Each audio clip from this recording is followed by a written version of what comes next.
আসসালামু আলাইকুম। আমি প্রফেসর ডক্টর মোহাম্মদ মেহেদী হাসান খান, সিলেট কৃষি বিশ্ববিদ্যালয় থেকে বলছিলাম। আজকে 26শে এপ্রিল। কৃষি গুচ্ছের বিভিন্ন বিশ্ববিদ্যালয়ে ভর্তি শুরু হয়ে গেছে। যাই হোক, তবে কতজন ভর্তি হয়েছে এক্সাক্ট সংখ্যাটা আসলে আমরা এখনো, মানে আমি অবশ্য আমরা বলা ঠিক হবে না, আমি জানতে পারি না। এবছর তো আমি ভর্তির দায়িত্বে নাই, যার জন্য এবছর আমি জানতে পারি নাই। তবে মোটামুটি বিভিন্ন জায়গা থেকে যেটা খবর পেয়ে গেছে যে ভর্তির রেট তুলনামূলকভাবে কম। সাধারণত যদিও ভর্তি 4 দিন, কিন্তু প্রথম দিনই সবচাইতে বেশি শিক্ষার্থী ভর্তি হয়। কিন্তু এই বছর ভর্তির তুলনামূলকভাবে আসলে কম। এবং ভর্তির আগে তোমরা দেখেছো যে ভর্তির আগে অনলাইনে একটা রেজিস্ট্রেশন করে নিতে হয়, বিভিন্ন ফর্ম পূরণ করে নিতে হয়। সেখান থেকে আমরা যদি একটা তথ্য পাই, সেখানে দেখা যাচ্ছে যে আসলে অনেক সিটি আসলে খালি। বিভিন্ন বিশ্ববিদ্যালয়ে আমরা যে খবর পাচ্ছি, দেখা যাচ্ছে যে অনেক সিটি আসলে খালি। সেই হিসাবে তোমরা যারা ভর্তি হয়েছো, আশা করা যাচ্ছে তারা হয়তো বা অটোমেটিক যদি খোলা থাকে, হয়তো বা সামনের দিকে, অর্থাৎ ভালো বিশ্ববিদ্যালয় বা পুরাতন বিশ্ববিদ্যালয়ে অথবা তোমার কাঙ্ক্ষিত অনুষদে যাওয়ার একটা সুযোগ থাকতে পারে তোমাদের জন্য। এটা যারা ভর্তি হয়েছো, যারা চাচ্ছ যে মাইগ্রেশন হওয়ার জন্য, অটো মাইগ্রেশনের জন্য অপেক্ষা করছো, তাদের জন্য সুখবর।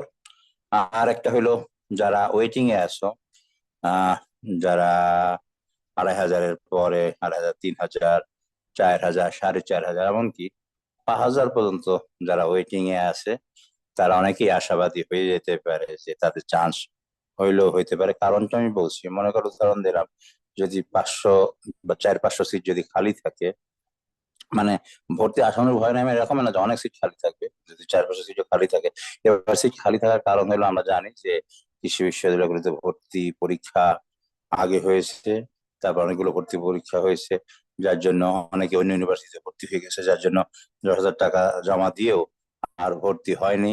অনেকে যে লাস্টে যে 10 তারিখে যে সমন্বিত গুচ্ছ, যেটা সায়েন্স অ্যান্ড টেকনোলজি, জিএসটি যেটা, সেখানে ভর্তি পরীক্ষা হওয়ার কারণে ওই গুচ্ছতে অনেক হয়তো ভর্তি হয়ে যাবে, যার জন্য হয়তো বা অনেকে অনুমান করছে যে কাঙ্ক্ষিত সাবজেক্ট পাবো না বা কাঙ্ক্ষিত বিশ্ববিদ্যালয় পাবো না, যার জন্য অনেকেই ভর্তি হচ্ছে না বা ভর্তি হওয়ার আগ্রহ দেখাচ্ছে না। যার জন্য যারা পিছনে যারা আছে, তাদের কিন্তু একটা সুযোগ রয়েছে ভর্তি হওয়ার। এবং যেটা হলো, যতগুলো সিট থাকবে সাধারণত তার 7 গুণ পর্যন্ত ডাকা হবে।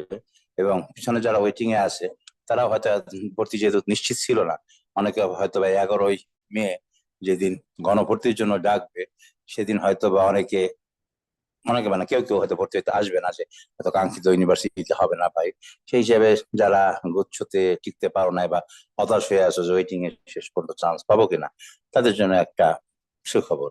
আর যেটা আমরা যেটা বললাম যে একটা তো অনেকে ভর্তি হয় না আজকে, যেমন সিলেটে একটা ট্রেন লাইন অনেক ছিল, একটা ট্রেন আটকে গেছিল, যার জন্য যারা আসছে অনেকে দেরি হয়ে গেছে, অনেকে তো কালকে ভর্তি হবে। কিন্তু কালকে হলো যারা ফর্ম ফিল আপ করেছে, আমি সেই ভিত্তিতে বলছি।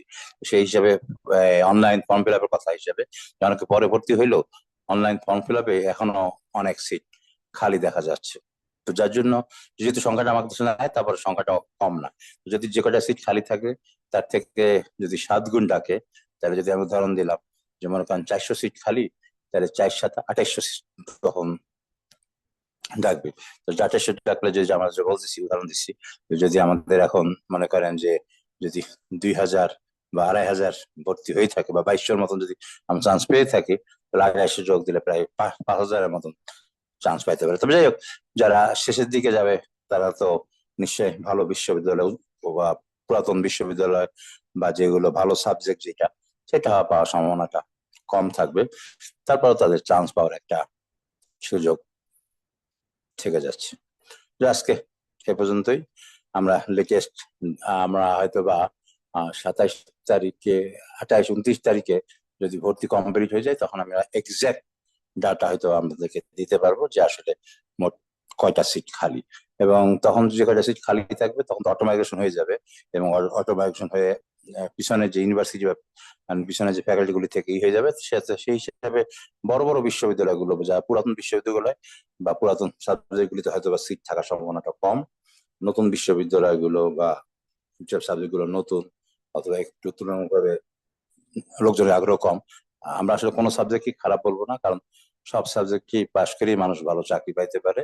যাক, তবে সে বলছে যে এইসব সাবজেক্ট গুলোতে সুবিধা কম, সেগুলোতে হয়তো বা তখন সিট খালি থাকতে পারে। আজ এই পর্যন্তই, ধন্যবাদ সবাইকে, আসসালাম।